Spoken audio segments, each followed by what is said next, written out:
What's going on, everybody, and welcome back for Week 9 of the NFL season with Hit the Books podcast. We're looking forward to sharing our picks and trends with you this week, and let's get going with introducing Tyler Huffnagel, our first member of the podcast. What's going on, everyone? Let's get back to it. Week 9, got a lot to talk about. I'm excited to get back. Let's go. And next, we have Michael Mackey. What's going on, boys? Coming off a good week, trying to keep things going. Let's get after it. Yeah, big week last week on the card. We want to talk results. Team card 3-1. I personally went 4-2. Jesse 2-2 and Mackey 2-2, but was able to recover on Sunday Night Football with his double unit on the Cowboys after that crazy line shift in the opposite favor, going to +3, and he still hits his -1.5. It was a big hit.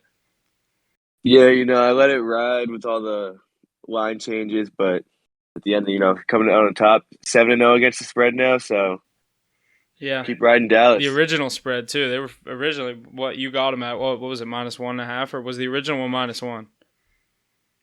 -1.5, yeah, and then they moved to they're +3. Yeah, they went to 3, because I was thinking about taking 3, but I just ended up not even touching that game. But that was a good hit. Yeah, I didn't anticipate Dak not playing, but still worked out. Can't complain. All right, let's get into this week. All right, and for the first game on Thursday, we have the New York Jets at the Indianapolis Colts. We have the Colts currently favored at -10.5, money line at -560, and the over/under at 46.5. Jets looked good last week. Yeah, that's what I'm thinking. I mean, Bengals also looked like they weren't there, but like the Jets were keeping up with them on offense. Like it was just an absolute shootout between Joe Burrow and a quarterback that no one expected, and Mike White for the Jets throwing 405 yards. So it's like, I mean, if this guy can do that again, I like his chances on Thursday Night Football in prime time against the Colts. Yeah, it's a big spread there. Primetime game. Jets coming off a nice win. They have a lot of momentum going right now. Colts season's kind of falling apart. I mean, they're another one of those teams that's so banged up. Yeah, they're not really playing for much anymore. The Titans taking off in that division. This could be a good game. I think the Colts come out on top, but could be Jets +10, 10.5, whatever it is. 10.5. That's kind of what I'm thinking as well. I think I'm also liking this over 46.5. The total has gone over in 4 of the last 5 New York Jets games, as well as 4 out of the last 5 Indianapolis Colts games. So maybe play a little over on Thursday Night Football. Maybe I can go 2-0 on the over-under game. Yeah, sprinkle a little on the trend. I'm thinking about it. I did it last week, and it paid off. I didn't like that over 48 that you had until the Texans started scoring. When it was like 31-0 Rams, I didn't think you were going to get it. I thought the Rams were going to win that. I thought they were going to win like 42-3, and you were literally going to lose by 3 points. I was like, and then when the Texans got that touchdown, I knew you were hitting that. So they ended up scoring what, 22? It was 38-0, and I was like, damn, they're not going to put up any points at all. But then they put up like 3 touchdowns in that fourth quarter. Yeah, the Texans ended that game with 22 points. Dude, they almost covered spread. Yeah, they did cover the spread. No, I don't think they did. I think they were off by like 2 points, but like I thought it was 16. I saw him. I think FanDuel's spread was 16.5 because they lost by 16. I remember seeing something like that. 22. It was 38-22.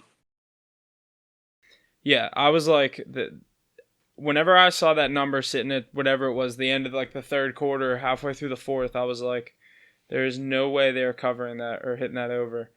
And yeah, 38-22. And according to the Score app, the closing odds were LA Rams -16.5, and they covered by half. Oh my God, they covered. The over/under moved to like 46.5, right? It was 46.5. Yeah, that's right.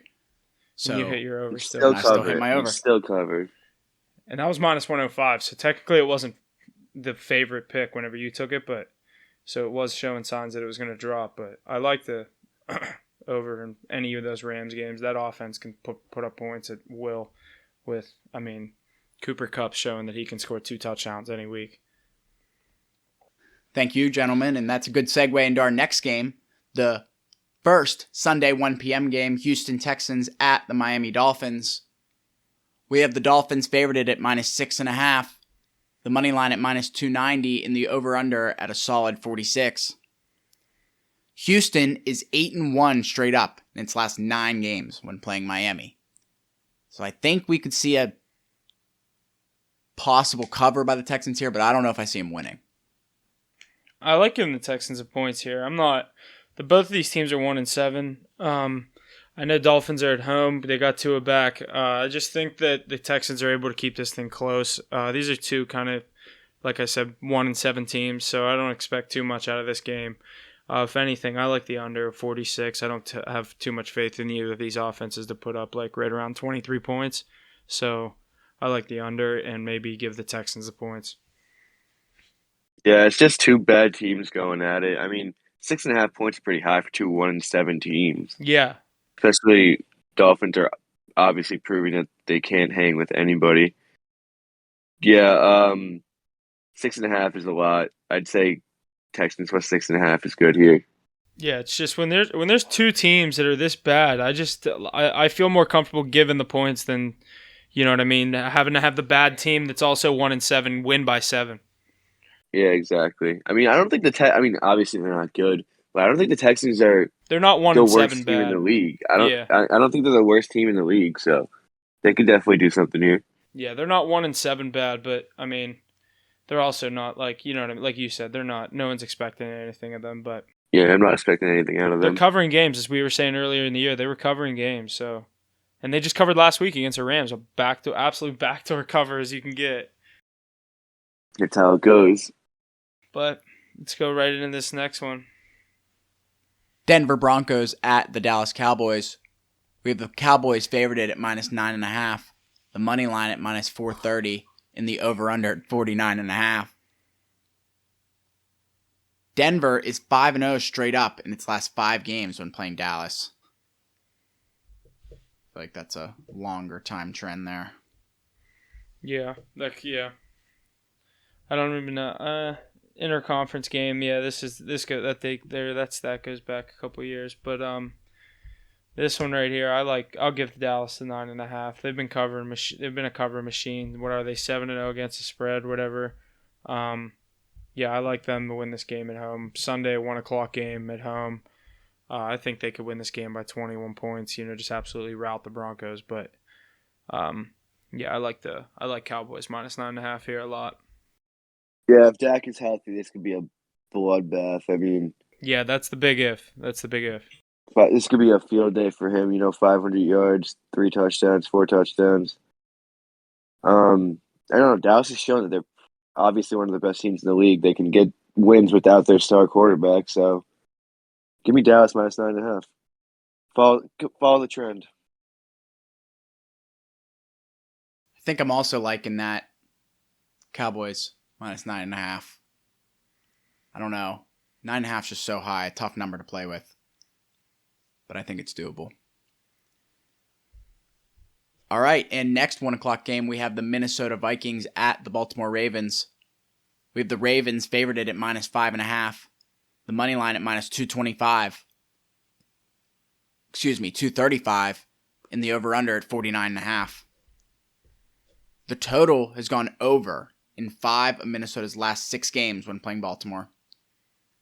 Baltimore is 6-1 straight up in its last 7 games at home, and 5-1 straight up in its last 6 games.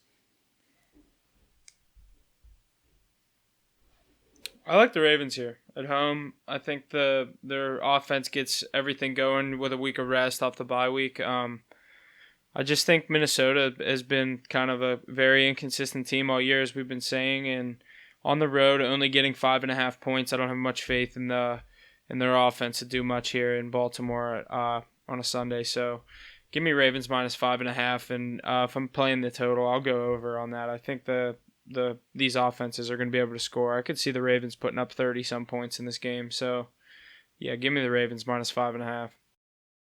Yeah, Ravens got a really nice team this year. I like them coming out on top here. Vikings coming off a brutal loss to a backup quarterback. They don't really have much momentum going. They're on the road against a good Ravens team at home. Give me the Ravens. biggest thing coming off the bye, that bye week, getting everyone rested up, especially a team like the Ravens that run all the time and run like 80% of their plays. I mean, that's a big week coming off the bye week and then you get to play at home. So Yeah, you don't think Harbaugh is ready for that? yeah, I'll give them 5.5. 5.5 is a good number. I like 5.5. Give me the Ravens. And next, we have the New England Patriots at the Carolina Panthers. We got the Patriots favorited at -4. Money line at -194. And the over-under at a solid 41. Carolina is 5-0 against the spread in its last 5 games when playing New England. And the total has gone under in 9 of Carolina's last 11 games. And I particularly don't like that trend. I don't like that 41 over-under. Feels kind of low. I'd go over on it for sure for that reason, but I mean, I also don't have too much faith in the Panthers offense to score a lot. So with that being said, I like the Patriots on the road here. -4 sitting at -106. So if this drops to -3.5, this is definitely a play. I like the Patriots a lot at 4. So if it's going to go in our favor, I definitely like it even more. So yeah, I definitely like Patriots here on the road. I mean, Patriots been winning games. Mac Jones has looked good. Obviously, you got Bill Belichick. 4 points. I mean, I could see Patriots kicking a field goal in the last minute and winning this game by 3. I don't know. I like Patriots to win this game. Panthers haven't been winning games. Sam Darnold's look awful. That defense has looked bad as the season's progressed. Yeah, give me Pat's money line. I wouldn't touch the 3 or the 4 points. Panthers coming off a win coming into this game. Yeah, it's the shitty Falcons. Yeah, they're 1-4 in their last 5. And next, we have the Buffalo Bills at the Jacksonville Jaguars. We got the Bills favorited at -14.5. The money line at -1100. And the over-under at 48.5. Buffalo is 5-1 straight up in its last 6 games.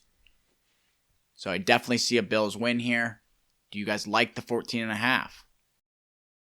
I do not. I actually like Jacksonville +14. Just because in betting there's a rule, and if you have a home dog of over 10 points, you never bet against it.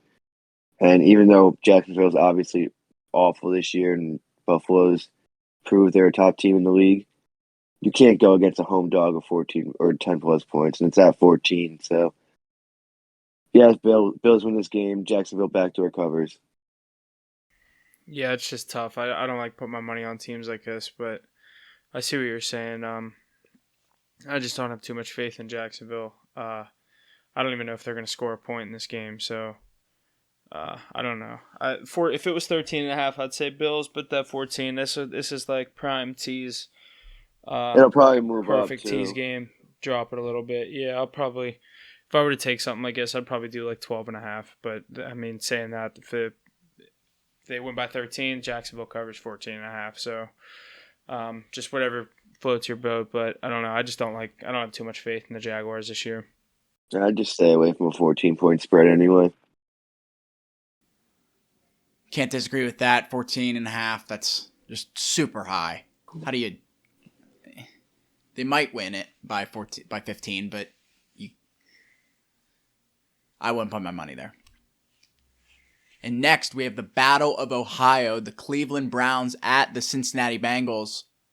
1 o'clock showdown with the Bengals favored at -2.5. Money line at -138 and the over-under at 47.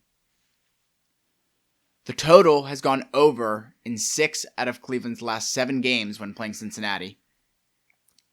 And the total has gone over in 5 out of the last 5 games when Cincinnati's played at home against Cleveland. Yeah, I love the over here. 46.5. It's not even a too high over. I mean, Browns put up points. And Bengals seem to be doing the same thing this year with that Jamar Chase, Joe Burrow duo. I mean, I did like Browns +2.5, but now I actually like the over a lot better. I just think with how banged up the Browns are, I can't really be putting my money on them. If I were taking a bet here, I'd probably go Bengals money line. Just win this game outright. Yeah, I think that's fair. Bengals money line doesn't look too bad, but I don't have to agree. I like that over, Mackie. 47 here. Oh, we just had a change. Bengals money line is now minus 148. 142, excuse me. I still like the over. Over 47 here on FanDuel. Yeah, I still like it. Lock it in. Lock it in. Next, we have the Atlanta Falcons at the New Orleans Saints. We have the Saints favored at minus 6. The money line at minus 260 and the over-under at 42.5. New Orleans is 6-1 against the spread in their last 7 games when playing Atlanta. I don't know. This is just a tough game here. Divisional matchup, NFC South. Falcons are a bad team. Saints are injured now with Jameis probably out for the year with the, I believe it was ACL or MCL, maybe both, that he tore. It was both. Yeah, last week on Sunday. That's brutal too, by the way. Yeah, that's tough awful. loss. He's on a contract year, I believe. So I mean, he has a lot to prove, and he was reviving his career with the Saints, and you hope nothing but the best for that guy. But Saints at home here, they've shown they haven't been able to do too much on offense. They've been putting a lot of the workload on Kamara.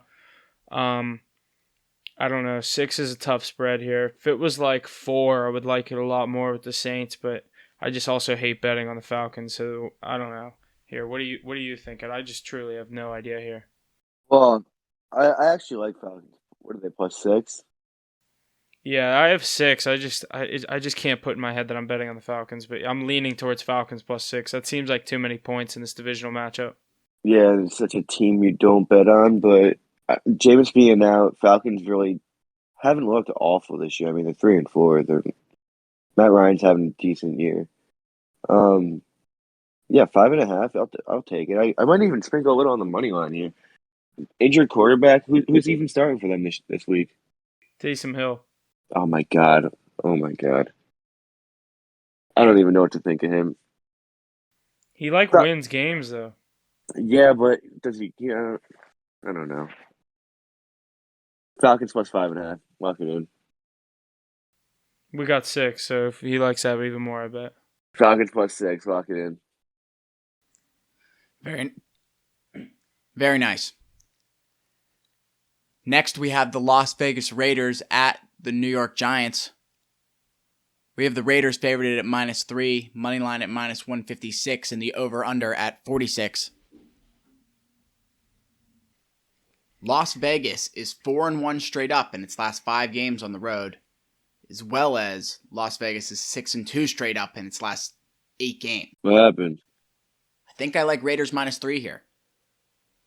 Raiders, another team whose season is just going in shambles, losing the head coach, and now Henry Ruggs has just got released this morning, I believe it was, after fatally getting charged with DUI, causing death, killing a girl and her dog, I believe, and him and the girl he was with are in the hospital, whatever. His career's over. He's facing like 20-some years in jail. Not much going for the Raiders this year, but they've been doing all right on the football field, that side of things. But this game, I don't know. Giants at home +3 is weird spread. I don't know. It's a tough game. I think I like the Giants giving them the points here, but it really depends on if if Jacobs is going to be playing in this game. He's been questionable all year. I think he's expected to play, so that could be a big if in this game. But I think when it goes to 2.5, it's looking like it's going to go to 2.5. So I think that 2.5 will be nice. Yeah, this is a tough game because Giants are a sneaky team, and the Raiders, you never know what's going to happen with them. But Raiders are 5-2. They've been finding ways to get wins. 2-1 on the road. Giants are obviously not good on the home or on the road. So yeah, Raiders -3.5. I like. I'll take it. Alrighty, and moving forward to our first 4 o'clock game on Sunday, we have the Los Angeles Chargers at the Philadelphia Eagles. We got a pretty small spread of 1.5 here in the Chargers' favor. Money line at minus 126 and the over-under at 50. The total has gone over in 4 out of the last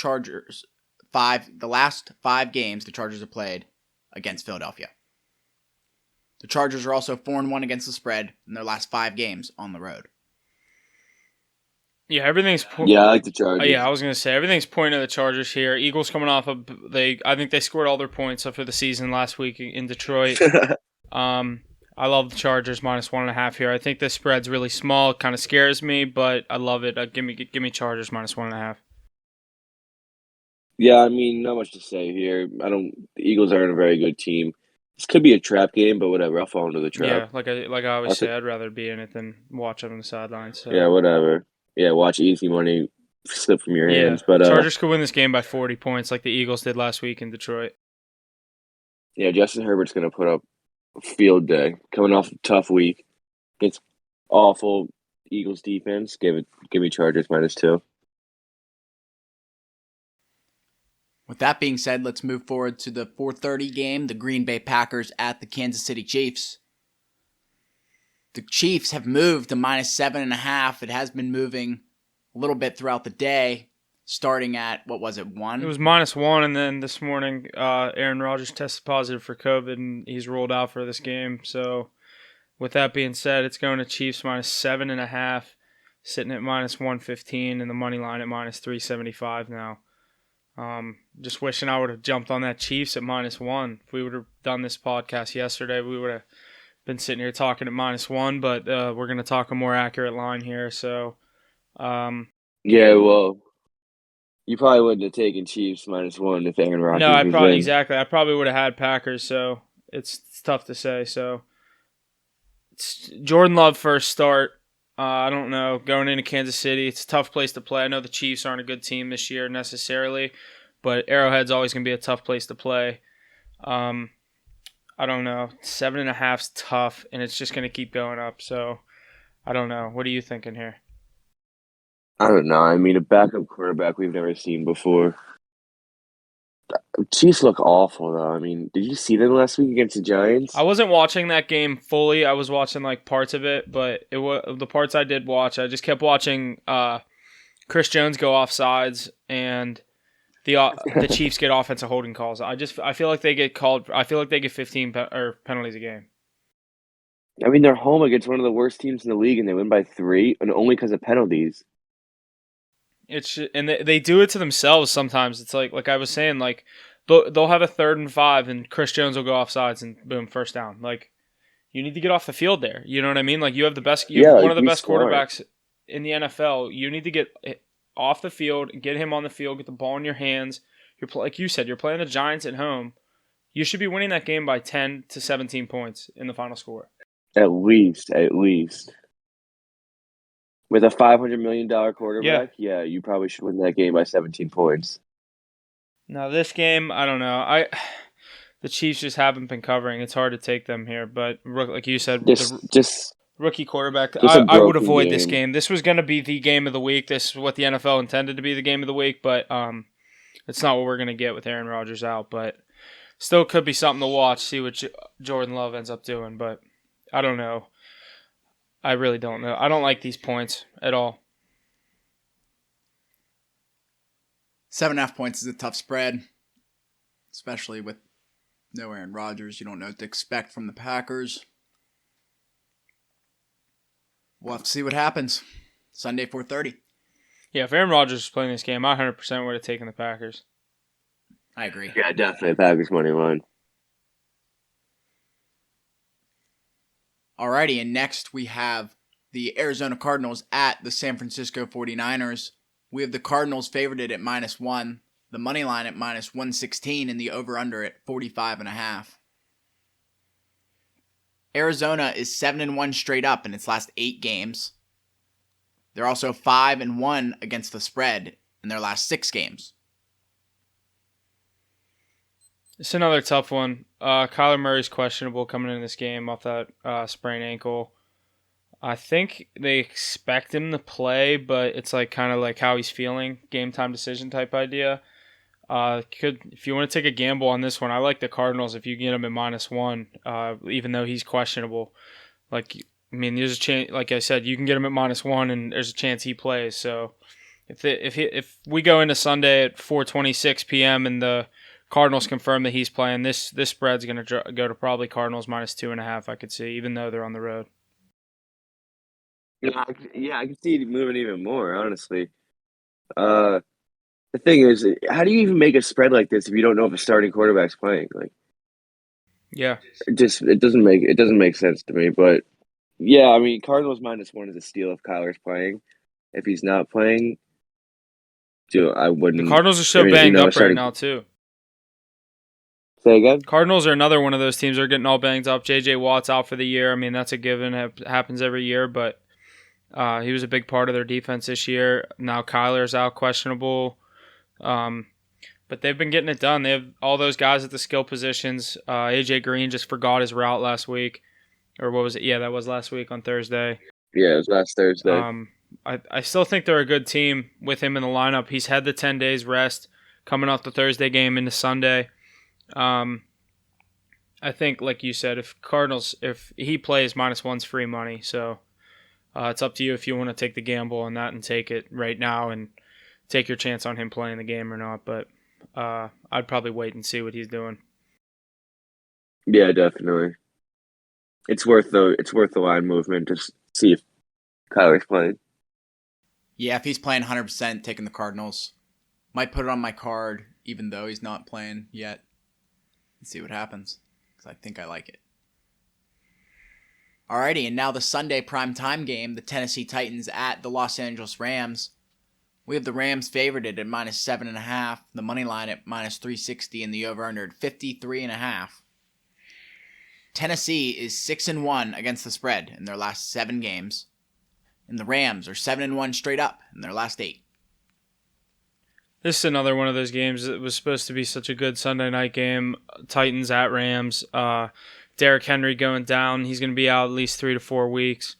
With that being said, the Titans' defense is bad. I just think the Rams can win this game by more than 8.5 or by more than 8. And I know the Sunday night trends is going to kill me to go against it, but I probably won't pick this. But I think the Rams win this game, but probably by like 10 to 14 points, especially with Derrick Henry out. I just don't have too much faith in the Titans. A.J. Brown questionable. Titans there's a lot of banged up teams right now, and the Rams can just score points. So I think 7.5 is a little. I'm surprised this isn't 9.5 with the fact that Derrick Henry's not playing.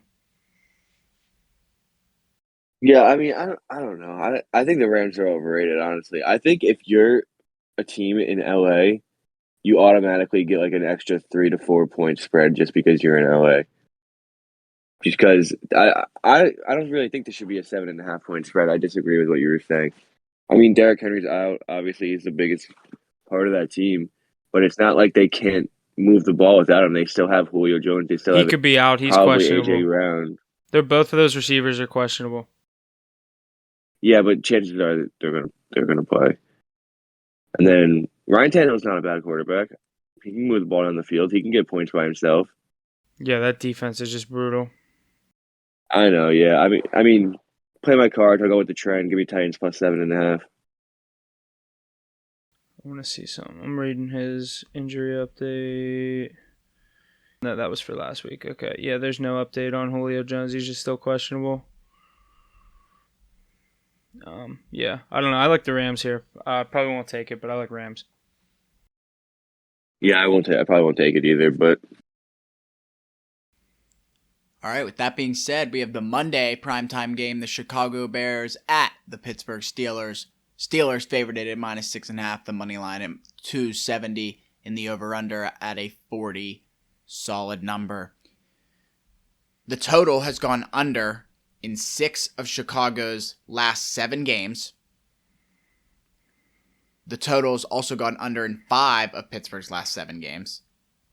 And Pittsburgh is 13-5 straight up in its last 18 games at home. So playing pretty strong at home. I think I like Steelers -6.5 here. yeah, there's not many cases where the Steelers lose this game. I don't think it's just a game where they walk in, get the job done, and walk out. 6 points, a little high in Heinz Field. Yeah, I like the Steelers plus -6. I don't think the Bears put up many points in that defense. Yeah, I think I'm kind of leaning towards that. I think the defense has a big night, Monday Night Football. Um, I think I could see us winning this game right around like 20 to like. I think the under's gonna hit. I'm gonna say 20-10, like something like that. That'd be accurate. I'm excited for this game. I hope the Steelers come out and really just give it to the Bears. 6.5. I think they can take that and work with that. I like it. I think I'm going to have that in my individual card. Nice. Love it. All right. Alrighty, and now it's time to give out the picks from the boys here at Hit the Books. We're going to start off with the team card. The team card this week will consist of Chargers -1.5 and Browns Bengals over 47. Huff, would you like to read your card? Yeah, I'm going to be rocking with the Ravens -6 at home and Bengals -2.5 against the Cleveland Browns. I'm liking the picks. Mackie, take it away. Yeah, I went a little heavy this week. I got the Falcons +6. I got the Titans +7. I got the Raiders -3 on the road against the Lions. And then I did the Cardinals spread, whatever they're at, if Kyle Murray is playing. Then I did a little parlay, a little 2.2 unit parlay. Did Texans money line +235 and Titans money line +290. Brings it to plus 1,206, $20 to pay out $241. I'm liking it. That parlay is very interesting. I'm excited to see what happens there. Yeah, threw a little $20 on it, 0.2 hits. And for myself, I have Jets +10.5 against the Colts. I have the Jets Colts over 46, as well as the Steelers -6.5. I'm really excited for this week. I think we're all going to come out strong. What are you guys thinking? Yeah, and stay tuned to the Instagram. I'm going to be adding a couple picks, probably player props, just like I did last week and stuff. Just that kind of stuff's not out when we record, so it's kind of hard for me to make my card on a Wednesday. But when I get those odds out, I'll definitely be updating the card and stuff, so stay tuned for that. Yeah, looks like a bunch of winners. Excited for the week. All right, halfway through the season now, going into week 9. Let's check in on some of these season awards odds for like MVP and the Offensive Rookie of the Year, stuff like that. We'll start out with the NFL MVP odds. Right now, we're looking at Josh Allen sitting at the favorite at +250. Going into this season, he was +1,200 with Mahomes at the favorite at 500. We all know what's happening with Mahomes. He's dropped now since to +4,000. The top 3 is going to be Josh Allen at +250, Tom Brady at 500, and Matt Stafford at +600. And Kyler Murray and Stafford are tied actually at +600. So I still think I like Josh Allen to bring it home, but especially with this injury to Kyler Murray right now, if he misses this week, that could be big. Tom Brady silently just having a good year, doing what he always does. But I don't really think anyone's going to put up the kind of numbers that Josh Allen's capable of putting up, and that's what they kind of look at for the MVP. So I think that's why he's the betting favorite, and that's who I'd put my money on. That's who I said preseason. That's who I like right now. So I'm going to stick with my guns. Yeah, I mean, Josh Allen has it in the bag. He'd have to really fumble it to lose this year. Kyler Murray getting hurt, Dak Prescott getting hurt, taking out 2 components. Tom Brady having a really quiet but effective year, obviously, but his numbers have been out of control this year. I think he's being a little overlooked, but Josh Allen's definitely got it. Yeah, in the bag here. they I can't love to see give the him MVP fumbling to the this. young, like up and coming player, get his name out there. They got to get him an MVP while he's still like in his younger years. You know what I mean? So They'd have to lose some games that they were really supposed to win for him to not exactly. win Rookie of the Year or win MVP. My yeah. bad. But now leading into Offensive Rookie of the Year, going into this season, I like Najee. I think he was like +950 or 1,000. Right now he's +1,100. That's not the odds. That's not the way you want to see your odds going halfway through the year. The favorite right now is Jamar Chase at -160 with the crazy year that he's been having, him and Joe Burrow. Second place, we got Mac Jones at +380, and then Najee's +1,100 at the third place spot. So I think, yeah, Jamar Chase has this one in the bag. I think barring any crazy injury or Just starting to drop every ball that comes his way. I think he has this one already in the bag at minus 160. Yeah, I love Najee, but this is a two-man race. Jamar, I mean, Jamar, you got to remember he's not a quarterback. Mac Jones is in every single play of every single snap. Jamar Chase is only in the play if Joe Burrow gives him the ball. Yeah. So, I mean, you can say Jamar Chase has it in the bag, but it's not really his to lose. I would say I think Mac Jones could still control his own destiny. I mean the Patriots keep when- winning games. Yeah, I see what you're saying.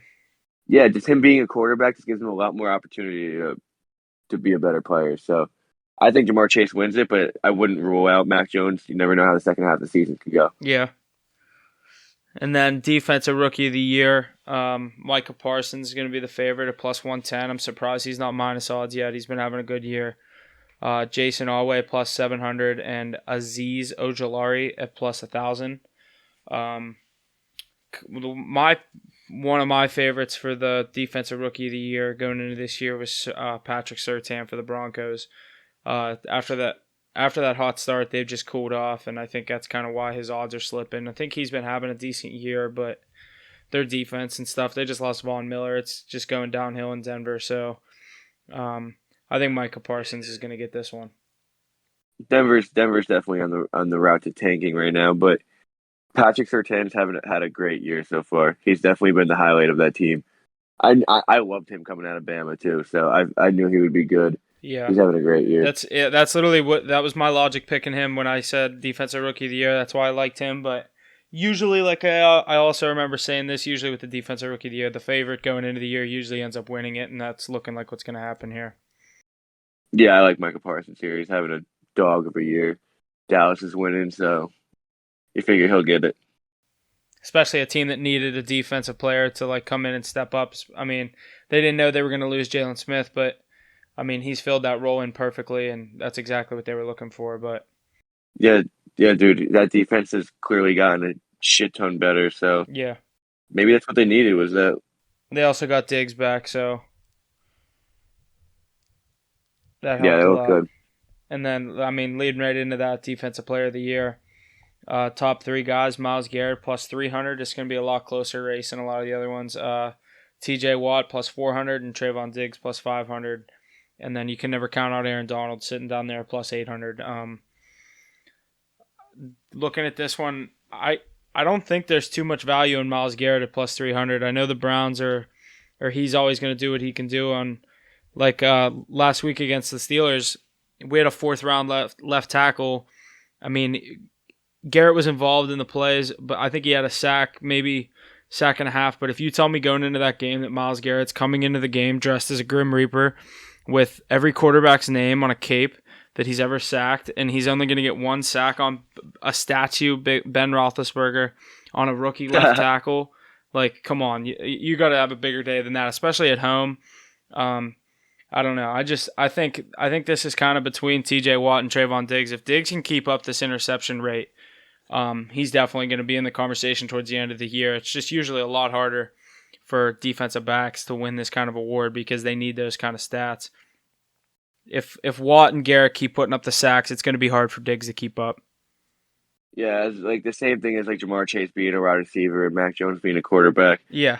Trayvon Diggs is going to have to overperform to have a chance here. Exactly. T.J. Watt and Myles Garrett are going for the running back or the quarterback on any given play, whereas Diggs... Every single play. Yeah, exactly. Diggs has to wait for them to throw him the ball. They could go the whole game without throwing to his side of the field. Yeah, and how often... I mean, he's been doing it, but you can't really keep up an interception per game. Yeah. So. And this next one, there's not even much to talk about. Comeback player of the year, Dak, minus 350. Yeah, I actually had a bet on this at the beginning of the year. Yeah, that was... It was minus 125 odds. It was pretty much a steal. Yeah, I was going to say that. I think preseason he was even like plus 120. Was not even like crazy underdog at all. Yeah, it was ridiculous. The long shot of the season was McCaffrey was the favorite for the AP Offensive Player of the Year. I know he got hurt, but Cooper Kupp sitting at the favorite at plus 130. The second place person is Devontae Adams at plus 1,400. That's insane. So he basically has that in the bag. Wait, say that again. Where is odds? Cooper Kupp is the front runner for the AP Offensive Player of the Year award at plus 130, and Devontae Adams is in second place at plus 1400. Oh my God! For Josh Allen 1600. Yeah, Offensive Player of the Year, yeah, Cooper Kupp's having that good of a year. dude. Yeah, he's putting up like a touchdown or 2 touchdowns a game with like 10 catches and like 100 yards. He's going off. Oh my! I honestly didn't even know that. I'm not gonna lie. Yeah, he's having an absolutely insane year. Wow. He's like the number. He's definitely the number 1 fantasy player this year. I know that. Receiver, yeah. He's gone 2 games this season without a touchdown, but then he's also gone 4 games this season with 2. So what is that? 5. He has 10 touchdowns through 8 weeks. That's insane from a receiver. That is absurd. I don't even want to count the yards. He has 600-yard games, 2 games over 150, 1 over 130. And even the games that he didn't go over 196, 92, 64. So, see, like he has the same MVP odds as Jamar Chase. How is that even possible? That's what doesn't make sense to me. Yeah, I don't understand like they have like the Player of the Year and MVP and all that shit. I don't know. I don't get it. Yeah. I was just looking at that to make sure. Yeah. Cooper Kupp plus 7,500 on the MVP. It's like I don't know how they determine that. But I mean, it's not my job, so. Yeah, look at this Coach of the Year. Look at the Brandon Staley had it in the bag, but we got a new front runner here.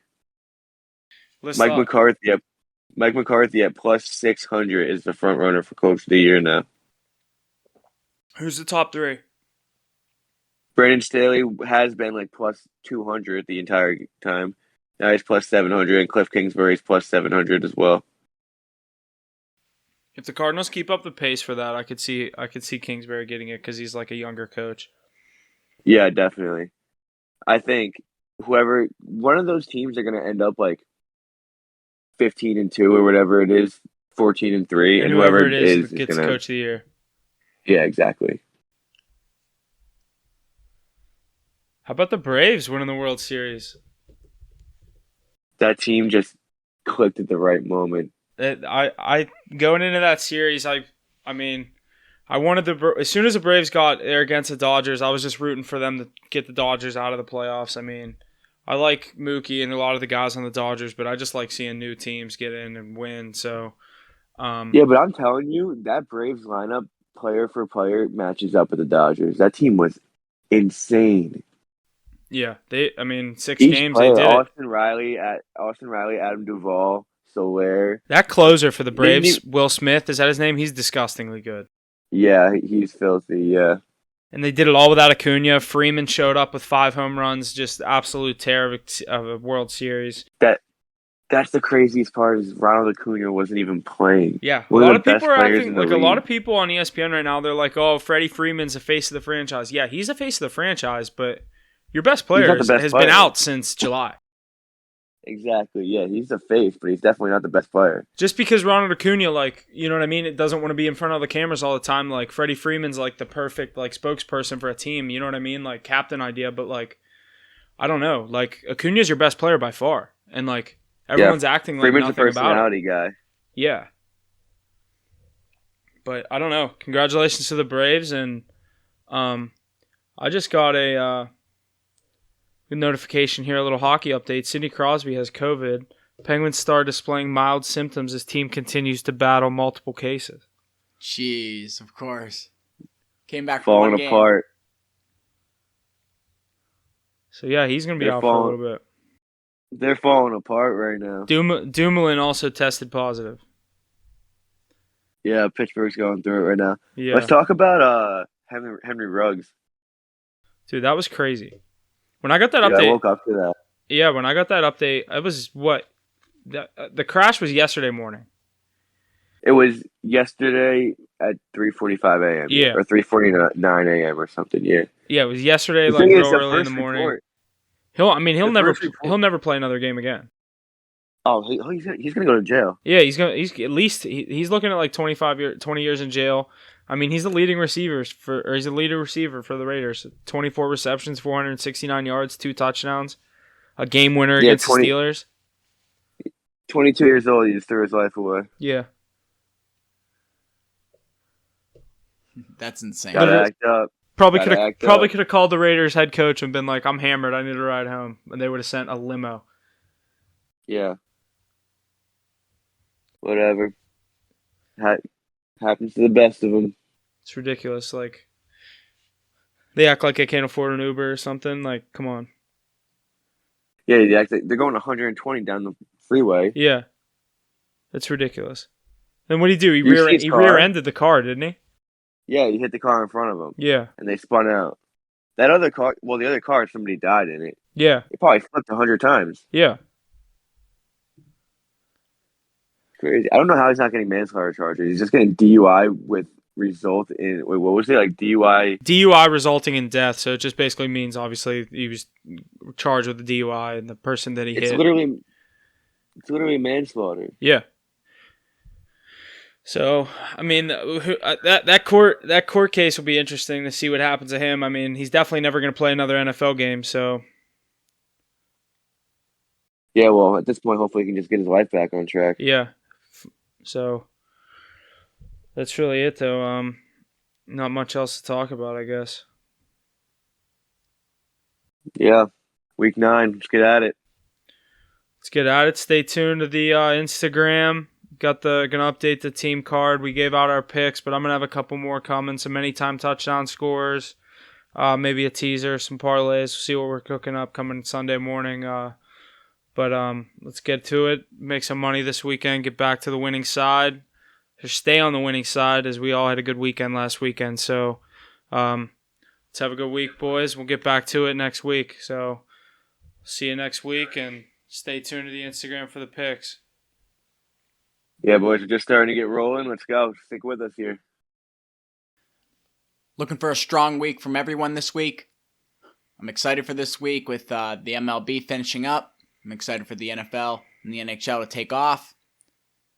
Let's keep it rolling. Good weeks last week, like Huff said. Good weeks this week. Have a good week. See you next week. And that's going to do it for us here on this episode of Hit the Books Podcast. Be sure to check us out on our various social media platforms. Instagram at hitthebooks.pod, Twitter at hitthebooks_pod, website at hitthebookspod.com for all the latest on Hit the Books. And be sure to always study hard. Gambling problem, call 1-800-GAMBLER.